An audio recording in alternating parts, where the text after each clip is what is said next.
Pathway है जो NEET में बिना इस पाथवे के कोई क्वेश्चन ऐसा नहीं कि नहीं आता। 100% कोई ना कोई क्वेश्चन इसमें से पूछ ही लेता आपसे हमेशा।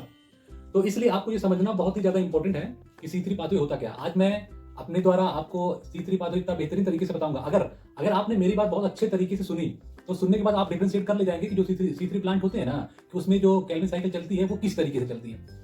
अगर आपने कंसंट्रेट किया तो आज 100% आपको याद हो जाएगा कि जो C3 पाथवे होता है उसका एक्चुअल में असलियत क्या है। तो सबसे पहले मैं बताना चाहूंगा कि जो C3 प्लांट होते हैं या फिर C3 पाथवे जिन भी प्लांट में चलते हैं, इस दुनिया में, पूरी दुनिया में जितने भी फोटोसिंथेसिस करने वाले प्लांट होते हैं उन सभी में C3 साइकिल पाई जाती है। इसका कोई मैटर नहीं कि C4 है कि C5 है। अगर कोई प्लांट है वो फोटोसिंथेसिस कर रहा है, इसका मतलब उसके अंदर 100% C3 पाथवे पाया ही जाएगा। तो सबसे पहले C3 पाथवे को सुनने के लिए हमें ये पता होना चाहिए कि उसके पास 3 स्टेप्स होते हैं जो बहुत ही ज्यादा इंपॉर्टेंट होते हैं। इसका नाम होता है carboxylation, reduction and then regeneration. किसी भी साइकिल को स्टार्ट करने से पहले ये जान लेना बहुत ही ज्यादा इंपॉर्टेंट होता है कि वो साइकिल स्टार्ट हो कहां से रही है, क्योंकि बहुत सारे लोगों को यही नहीं पता होता। याद कर लेते हैं याद करने को कि वो साइकिल स्टार्ट कहां हो रही है, उसका एंड प्रोडक्ट क्या बन रहा है। उससे भी ज्यादा इंपॉर्टेंट चीज कि अगर किसी प्लांट के अंदर केल्विन साइकिल चल रही है तो उसका यूज क्या है, किस वजह से उस साइकिल को हम चला रहे हैं। अगर हम साइकिल को ना चलाएं तो क्या होगा। तो मैं आपको बताना चाहूंगा केल्विन साइकिल को चलाने का सबसे बेहतरीन, सबसे बढ़िया यूज जो होता है ना, वो होता है ग्लूकोज बनाना। स्टार्ट एक प्लांट जैसे फोटोसिंथेसिस करता है, फोटोसिंथेसिस करने के बाद ग्लूकोज बनाता है, तो जो ग्लूकोज बनता है वो उसके केल्विन साइकिल की वजह से ही बनता है।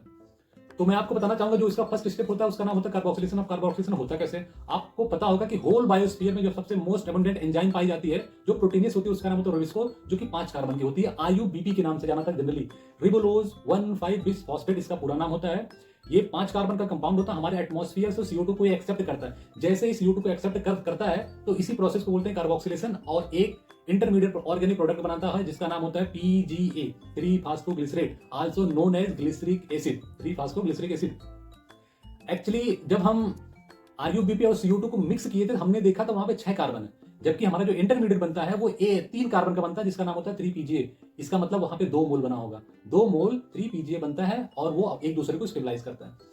अब जब हमारा मोस्ट स्टेबल प्रोडक्ट 3PGA बन गया तो अब क्या होता है, अब ये स्टेबल प्रोडक्ट को हम जो है रिडक्शन कराते हैं। तो रिडक्शन कराने के बाद आपको पता है जब भी किसी भी एसिड में हम रिडक्शन कराते हैं वो एक एल्डिहाइड बनाता है। मींस जब हम 3PGA मतलब फास्फोग्लिसरिक एसिड को रिड्यूस कराते हैं तो रिड्यूस कराने के बाद फास्फोग्लिसरल्डिहाइड नाम का प्रोडक्ट बनता है जो कि ट्रायोज फॉस्फेट होता है। आपको पता है कि जब भी हम किसी चीज को रिड्यूस करते हैं, मींस किसी एसिड से हम एल्डिहाइड बनाते हैं, तो वहां से कुछ एनर्जी की रिक्वायरमेंट होती है।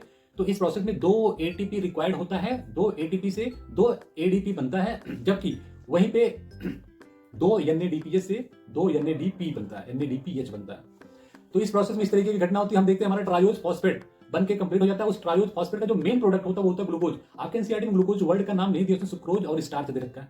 हमें पता है कि जो हमारा प्लांट होता है जो कि फोटोसिंथेटिक होता है, तो उसमें जो है स्टार्च के फॉर्म में हमारा फूड स्टोर होता है और सुक्रोज के फॉर्म में जो है एक जगह से दूसरी जगह ट्रांसलोकेट होता है, जबकि बनने वाला प्रोडक्ट हमेशा ग्लूकोज होता है।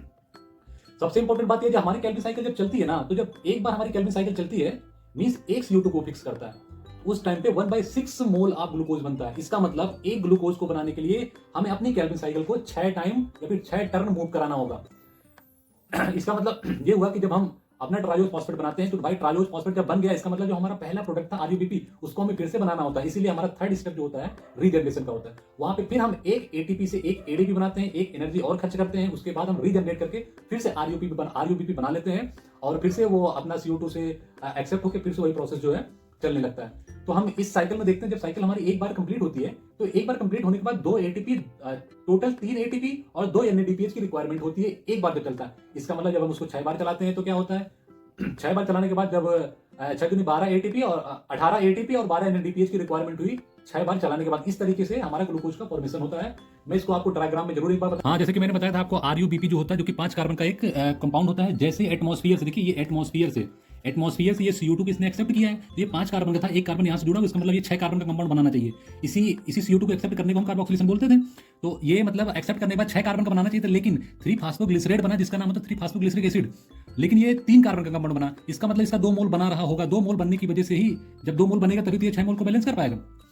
तो आपको पता ना ये जो हमारा तीर दिख रहा है, ये 2 बार तीर क्यों लिखा है, एनसीईआरटी में भी ऐसा ही। इसका मतलब यहाँ पे 2 स्टेप्स में कुछ बनी होगी, पहले 3-फास्फोग्लिसरेट बना, फिर 3-फास्फोग्लिसरिक एसिड बना, इसी वजह से ये 2 तीर आपको दिखाया गया है। फिर हम जैसे नीचे आते हैं हमारा जब 3 फास्फोग्लिसराइड, तो उसके बाद यहाँ पे रिडक्शन का प्रोसेस हुआ। जाहिर सी बात है जब किसी एसिड में आप रिडक्शन कराते हैं तो कुछ एनर्जी की रिक्वायरमेंट होती है आपको। तो हमने देखा कि पहले स्टेप में हमारा 2 एटीपी से 2 एडीपी बना, जिसमें से 2 NADPH से 2 NADP प्लस और इनऑर्गेनिक फॉस्फेट बना।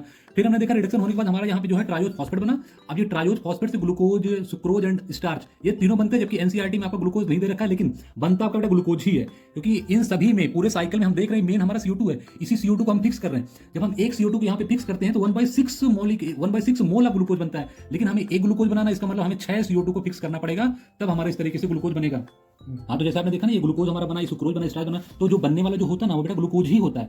सुक्रोज जो है एक जगह से दूसरे जगह जो है ट्रांसलोकेट करता है, जबकि स्टार्च के फॉर्म में किसी भी प्लांट के अंदर स्टोर किया जाता है।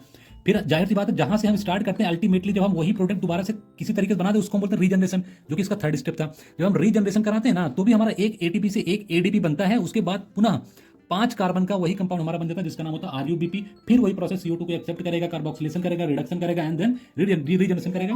अल्टीमेटली हमने जो है ग्लूकोज बना लिया है। जब इस कैल्विन साइकिल को हम 6 बार चलाएंगे तो एक कंप्लीट मॉलिक्यूलर ग्लूकोज बनेगा।